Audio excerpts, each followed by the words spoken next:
nga po ang News TV Quick Response Team sa Senado kung saan tinutukan ng aming team ang pagbabalik ni Chief Justice Renato Corona sa witness stand. At isa sa pinakamalaking twist sa araw na ito pong paglalabas niya ng waiver bagamat hindi na po ito tinanggap ng impeachment court lalo pat sarado na po na rest na ng defense at prosecution ang kanilang mga cases.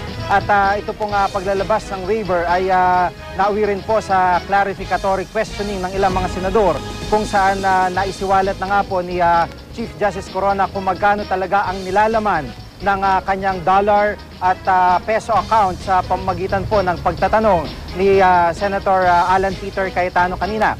Naniniwala po sa kabuuan si Chief Justice Corona na hindi po niya kailangang ideklara sa kanyang salin dahil ito po yung issue kung dapat nga ba niya naideklara sa kanyang salin ito pong kanyang dollar accounts na umabot po ng $2.4 million dahil ayon po sa kanya sa ilalim po ng Foreign Currency Deposits Act ay hindi po siya obligado at ito po ay isa sa mga parang proteksyon ng mga naghahawak ng dollar accounts para hindi nga po maisiwalat sa publiko, bagay na tinutulan ng ilang mga senador dahil bilang isang public official ay ito nga daw po ang itinatadhana ng SAL-N law. At bukod po dyan, ito pong 80.7 million pesos na kanyang bank deposits ay pinaliwanag niyang commingled accounts.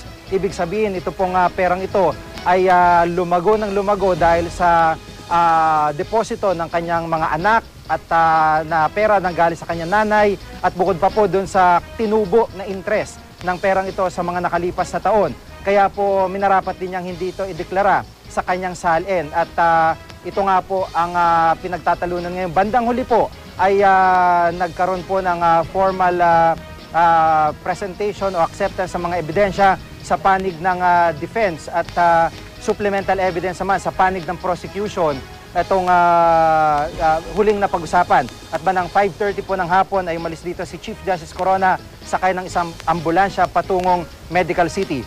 Samantala, nag-isa nga pong punong maestrado kanina sa kanyang impeachment trial nang banggitin ito na meron siyang abot sa $2.4 million na sa kanyang dollar account. May live report si Lay Alice. Lay?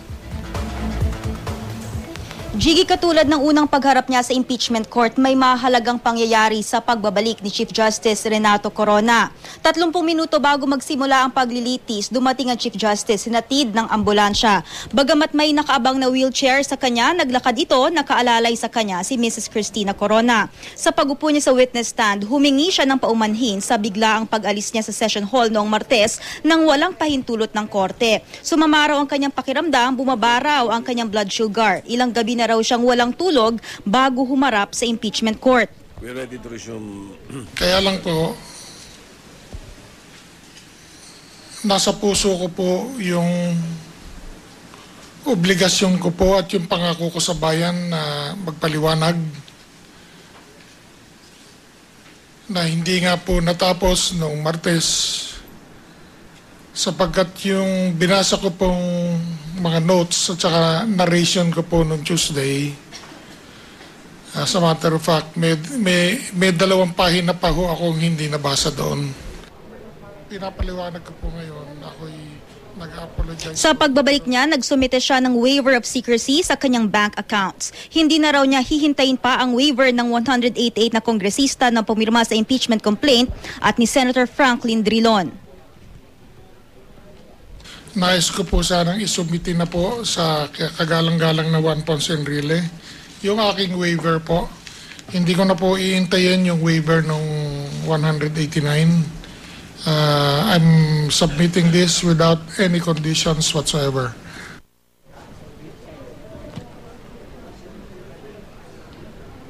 Pero nagpa siya ang impeachment court na bagamat they are taking note of the waiver, hindi na sila magpapatawag ng mga testigo. Sa pagtatanong ng mga senador, inilahad ni Chief Justice Renato Corona na ang kanyang dollar deposits ay nagkakahalaga ng $2.4 million. Katumbas nito ang mahigit 100 milyong piso. Ang higit ko mo lang po ay 2.4 million US dollars, pero gusto ko pong ipaliwanag yon.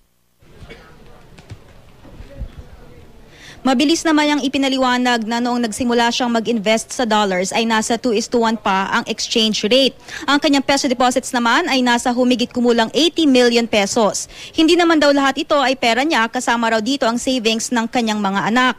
Naniniwala si Corona na hindi siya obligadong ideklara ang kanyang dollar deposits sa kanyang SALN. Contentious daw ang mga diskusyon tungkol dito. Itong mga dinedeklarang halaga ni Corona ay higit na mas malaki sa kanyang mga deklarasyon sa kanyang SALN. Naungkat din ang kanilang alitan ni Ombudsman Conchita Carpio Morales. Ayon kay Corona, may distrust sa pagitan nilang dalawa. Naniniwala raw siyang nagpagamit si Morales sa Malacanang. Si Corona at Morales ay magkasama dati sa Korte Suprema.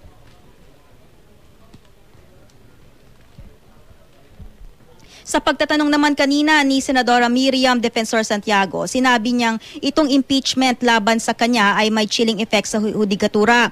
May epekto rin daw ito sa checks and balances sa pagitan ng tatlong sangay ng gobyerno. Diktadorya raw ang kalalabasan kapag nawala ang check and balance na ito. Sa ilang punto ay naging emosyonal si Corona nang ikwento ang epekto nitong impeachment sa kanya at kanyang pamilya. Nabanggit niya rin ang mga panghihiyang inabot niya sa publiko kay Pangulong Noynoy Aquino.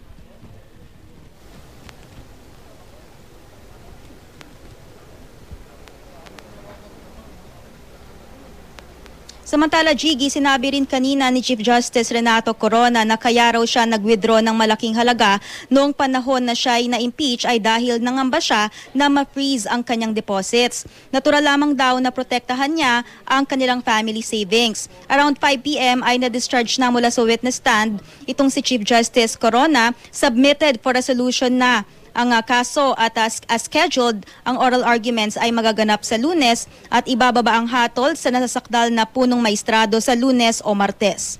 At yan ang pinakahuling ulat mula rito sa Senado. Balik sa Jiggy. Maraming salamat, Lay Alvis.